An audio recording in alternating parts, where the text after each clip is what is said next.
গতকাল বঙ্গোপসাগরে আগুন লেগে পানি পুড়িয়ে ছারখার হয়ে যায়, মাছের কোনো ক্ষয়ক্ষতি হয়নি, শ্যাওলাকড়া নিরাপদ জায়গায় আছে।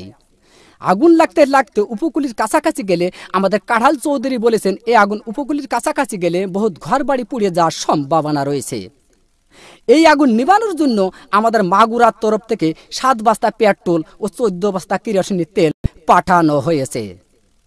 গতকাল আরিচার ঘাটে একটি হাতি যাইতাছিল। হাতি যাওয়ার পরে ফেরিখানা নষ্ট হয়ে যায়।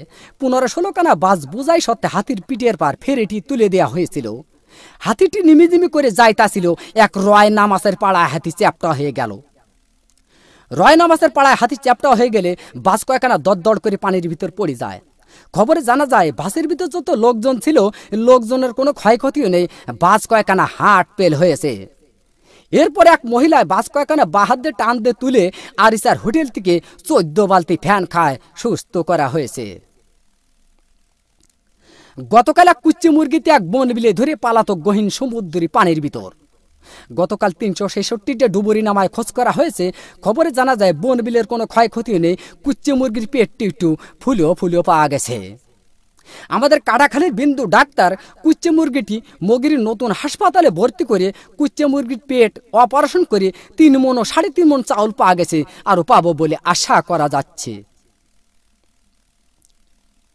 বর্তমান বাংলাদেশে মাছের অভাবন্টন বেশি পরিমাণ দেখা যাচ্ছে। এর একমাত্র কারণ বুড়িগঙ্গা নদী দিয়ে একটি মায়াবড়ির জাহাজ যাইতেছিল। এক কাইলে মাছের সাথে অ্যাক্সিডেন্ট হয়ে মায়াবড়ির জাহাজটি পানির ভিতর ভাঙ্গে চুরে পড়ে যায়।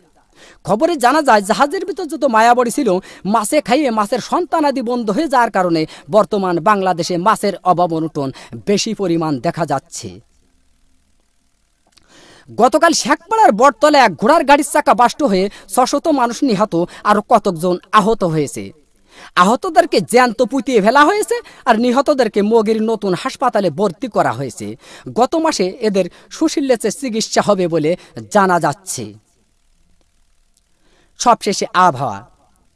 আজ রাত বিয়ান পর্যন্ত আবহাওয়ার পূর্বাভাসে বলা হয়েছে, 6 সত্যিপুর, কাদিরাবাজ, দেড়িও, আবালপুর, সিমেলের মাদ্রাসার উপর দিয়ে দক্ষিণ পূর্ব দিক থেকে ঘন্টায় 6000 কিলোমিটার বেগে দমকা থেকে জোরে হওয়া বৃষ্টি ও বজ্রবৃষ্টি সহ